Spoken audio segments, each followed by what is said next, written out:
Editors guild of India ने समाचार portal news click के दफ्तर और उसके पत्रकारों पर दिल्ली पुलिस के रेड की घोर निंदा की है। एडिटर्स गिल्ड ने कहा, यह छापे मीडिया पर लगाम लगाने का एक और प्रयास है। विपक्षी दलों ने भी इस कार्रवाई को सवाल पूछने से रोकने की कोशिश और तानाशाही की कार्रवाई करार दिया है। हालांकि बीजेपी कह रही है कि जांच एजेंसियां स्वतंत्र हैं और वे अपनी कार्रवाई नियमों को देखकर करती हैं। मैं उर्मिला जी के लिए यहाँ पे मुझे उनके परिवार के पारिवारिक सदस्य और उनकी पत्नी ने कहा है कि हमारे पति को पुलिस ने गिरफ्तार कर गई है। मैं ये आपके पास वकालतनामा ले लिया हूँ और जा रहा हूँ। उनसे लेने के बाद जो विधिक जानकारी हो मैं आपको बता दूंगा जी।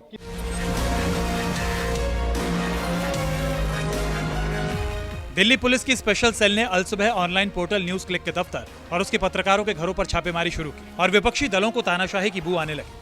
लेकिन सत्ता पक्ष ने साफ किया कि जो गलत करेगा उसके खिलाफ एक्शन होता रहेगा और ये आगे भी नहीं रुकेगा।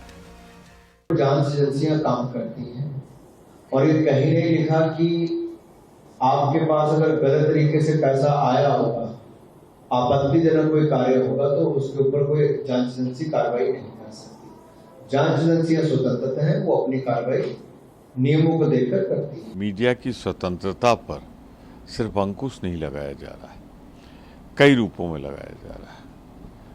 आर्थिक रूप से, सामाजिक रूप से, और अब तो बीभत्स स्वरूप आ गया कि जो इसके बाद भी बोलेगा हम नौकरी से उसे उसके चैनल से निकलवा देंगे। बाहर निकल के अगर वो स्वतंत्र रूप से बोलेगा तो फिर हम उसको गिरफ्तार करेंगे और इस तरह गिरफ्तार करेंगे कि जल्दी जमानत भी ना हो सके। ये आने वाले चुनाव के पहले भारतीय जनता पार्टी सरकार सारे पत्रकारों को संदेश दे रही है। हमारे घर पे पहुंचे जहाँ पे हमारी पार्टी के साथी हमारे साथ रहते हैं, जिनका लड़का न्यूज़ क्लिक में काम करता। ये क्यों मार रहे हैं छापा, क्या है कारण, क्या है चार्ज, इसके बारे में कोई जानकारी नहीं। अब ये बता भी नहीं रहे कि किस लिए हो कर रहे हैं सब। हम क्या चाहते हैं कि वो स्पष्टीकरण दें, ये क्यों हो रहा है। ये हमला क्या मीडिया के ऊपर है, फ्रीडम ऑफ एक्सप्रेशन के ऊपर है और इसीलिए दुनिया के अंदर world freedom of press index में लगातार गिरावट होती जाती है और एक तरफ से प्रचार होता है कि हम मदर ऑफ डेमोक्रेसी। तो क्या है मतलब इसके पीछे क्यों हो रहा है, क्या कारण है, बताए सरकार। ईडी ने पहले फंडिंग के स्रोत की जांच करने के लिए न्यूज क्लिक के परिसरों पर छापेमारी की थी और ईडी से मिले इनपुट के आधार पर ही स्पेशल सेल ने यूएपीए के तहत नया मामला दर्ज किया था। दिल्ली पुलिस की स्पेशल सेल ने दिल्ली, नोएडा, गाजियाबाद, गुरुग्राम और मुंबई में करीब 100 ठिकानों पर छापेमारी की, जिसमें सेल के करीब 500 पुलिसकर्मी शामिल थे। इस छापेमारी में कुछ पत्रकारों को भी हिरासत में लिया गया। विपक्ष का आरोप है कि सरकार सवाल पूछने वालों को डरा रही है, जबकि सत्ताधारी पार्टी इन आरोपों को सिरे से खारिज कर रही है। बड़ा प्रहार है लोकतंत्र के चौथे स्तंभ पे, पत्रकारों की स्वतंत्रता पे। सरकार के खिलाफ वो लिखते पढ़ते हैं, आवाज उठाते हैं, इसके कारण से ये कार्रवाई इन लोगों के खिलाफ की जा रही। चीन के खिलाफ कार्रवाई करने की, बोलने की हिम्मत नरेंद्र मोदी जी के अंदर नहीं है। अगर वो बोलेंगे तो चीन के साथ जो व्यापार है उसमें अडानी का, नरेंद्र मोदी जी के दोस्त का नुकसान हो जाएगा। तो इसलिए अडानी का नुकसान ना होने पाए, इसलिए चीन के खिलाफ नहीं बोलेंगे। ये पत्रकारों के खिलाफ कार्रवाई करके नौटंकी करेंगे, ड्रामा करेंगे। हिम्मत है तो चीन के खिलाफ बोलो ना, घुसपैठ के खिलाफ। इससे ज्यादा दुर्भाग्यपूर्ण और दुर्भावनापूर्ण कार्रवाई ठीक गांधी जयंती के पश्चात कोई नहीं हो सकती थी। क्यों कह रहे हैं आप दिल्ली पुलिस गृह मंत्री के अंदर है, उनकी मर्जी के बगैर पत्ता हिलता है। जो लोग आपसे सवाल पूछें, जो आपकी भजन मंडली में शामिल होने से इनकार करते हैं, आप उनके साथ, ये आपका स्टैंडर्ड ऑपरेटिंग प्रोसीजर हो गया। एक फासिस्ट स्टेट की जितनी उसके अवयव होते हैं सब आप में विद्यमान है।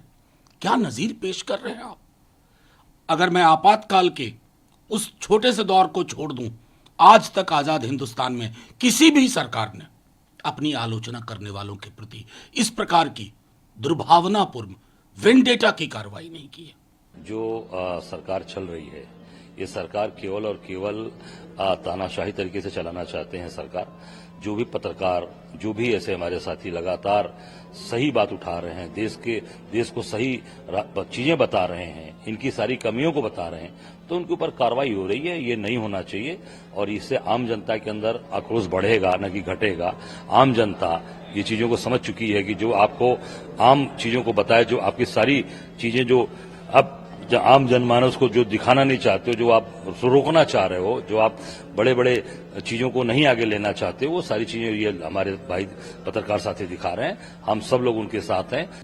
चाइना से पैसा आकर यहाँ पर चाइना का एजेंडा चलाए अगर कोई पोर्टल या कोई एजेंसी, तो वो तो अलाउड नहीं हो सकती।